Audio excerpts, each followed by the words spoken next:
Welcome to the infamous edition of the Headstones and Microphones, where we use AI to step into the past through a researched, first-person simulation done through creative storytelling of history's most infamous people. Now, let's meet our guest. Welcome to the podcast. Let's start at the absolute beginning, where the public narrative hasn't yet distorted who you were. When and where were you born, and what was your given name? I was born as Carroll Edward Cole on May 9th, 1938 in Sioux City, Iowa. Most people just called me Eddie. What was your hometown and home life like as a child? My family didn't stay in Iowa very long. When I was just a toddler, we moved out to California because my father found work in a shipyard. But home wasn't a safe place for me. My father went off to fight in the war when I was young, leaving me with my mother, Vesta. She was incredibly cruel and abusive. She would drag me along to these wild parties, and if I ever did anything to upset her or ruin her day, she would beat me mercilessly. She used to force me to wear dresses as a punishment and a way to humiliate me. To get away from her, I would crawl and hide in the dark space underneath our house. Even when my father came back from the war, he didn't protect me. He was completely dominated by her, and on one occasion, he even punched me right in the face. Was there a story behind your name or a nickname that stuck with you? Having the given name Carroll was a nightmare for me as a boy. The other neighborhood children thought it was a sissy name. They taunted me, mocked me, and picked fights with me constantly because of it. It just added to the humiliation I felt every day, both at school and at home. What were you like as a child, and how many years of schooling did you actually attend? I was deeply troubled, isolated, and filled with a lot of quiet rage that I kept buried. I acted out in dark ways quite early. When I was only 8 years old, I drowned one of my classmates, a boy named Dwayne Eugene Owen, in a lake in Richmond, California. The authorities back then just thought it was a tragic accident, so I was never caught for it. I managed to stay in school through my early teenage years, but by the time I was 15, everything was completely unraveling. What's a decision that changed everything for you, but felt small at the time? When I was 15, I made the choice to start stalking girls and prowling around Nichols Park near our house. I was consumed by these dark, violent fantasies. Around that same time, I tried to have a normal relationship with a girl, but her parents rejected me completely because they saw me as a kid from the wrong side of the tracks. That rejection, paired with the hatred I harbored for my mother, set something off in me. Let's talk about your early run-ins with the law. Before the world knew your name for your most infamous actions, what was your very first arrest or interaction with law enforcement, and what were the consequences? My very first official criminal offense happened when I was 15, when I was caught stealing from a liquor store. After that, my life became a revolving door of dead-end jobs and trouble. When I turned 19, I thought maybe the military would straighten me out, so I joined the Navy.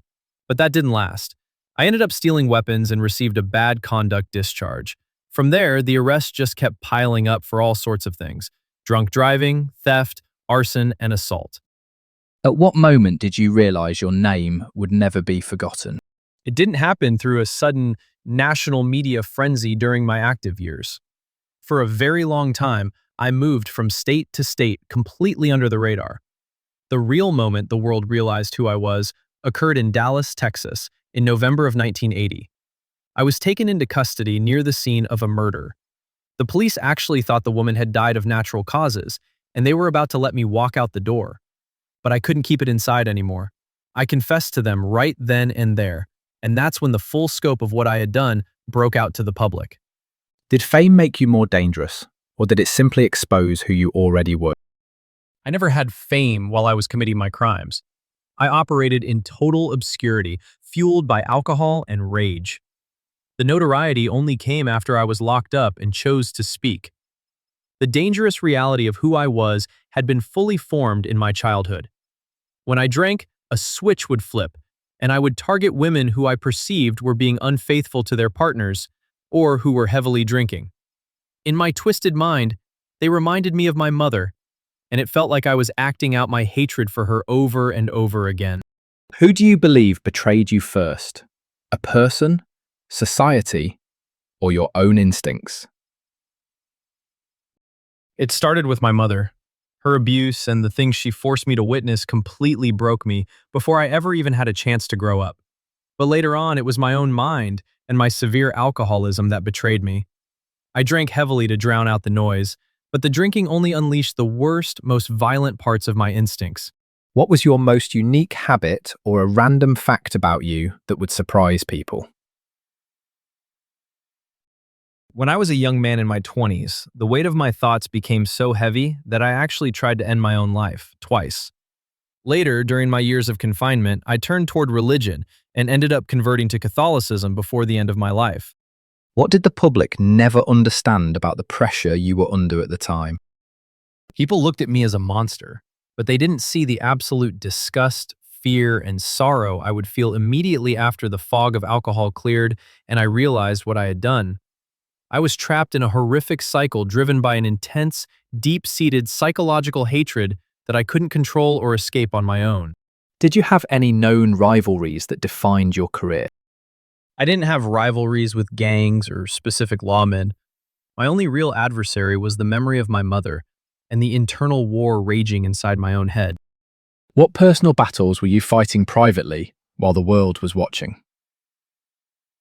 My entire adult life was a battle against severe, chronic alcoholism and deeply disturbing psychological delusions. I was constantly drifting, unable to hold down a life, completely consumed by an internal darkness. When the law finally closed in, how exactly were you brought to justice? Walk me through the final arrest, the charges that ultimately stuck, and the legal outcome of your trials. After my arrest and confessions in Texas in 1980, I was convicted there for 3 murders and given a sentence of life imprisonment without parole. But things didn't end there. In February of 1984, I was extradited to Nevada to face charges for the strangulation deaths of 2 women, Kathleen Bloom and Marie Cushman. In October of 1984, the Nevada court found me guilty of first-degree murder on 2 counts and sentenced me to death. When the judge handed down the execution order, I looked right at him and said, "Thanks, Judge." What's the craziest rumor ever told about you, and what part of your story has been exaggerated the most? Because I traveled so much and lived such a transient lifestyle, people have attributed dozens of unsolved murders to me across multiple states. While I did claim responsibility for anywhere between 16 to 35 victims in my confessions, I was only ever officially convicted of 5 adult murders. What is the biggest misconception people have about your life? The misconception is that I was trying to run from justice or beat the system. In reality, when the end came, I wanted it to be over. On the day of my execution, anti-death penalty groups and even some fellow inmates tried to file appeals to commute my sentence, but I actively protested against them. I didn't want their help. I wanted the punishment. When, where, and how did you pass away? I passed away on December 6th, 1985, at 2:10 in the morning. I was executed by lethal injection at the Nevada State Prison in Carson City, Nevada, at the age of 47. Eddie, do you have any closing remarks about the interview or the stories you shared that you would like to share with the listeners before signing off? I just hope people look at my story and understand how deep the scars of childhood abuse can go and how it can completely destroy a human soul from the inside out. I welcomed the end of my life because it was the only way to finally stop the damage. And that wraps up another conversation from Beyond the Grave. Thanks for joining us on the Headstones and Microphones podcast. Remember, do better with the life you have been given and choose to do good in this life. Please help spread the word by sharing and following the pod.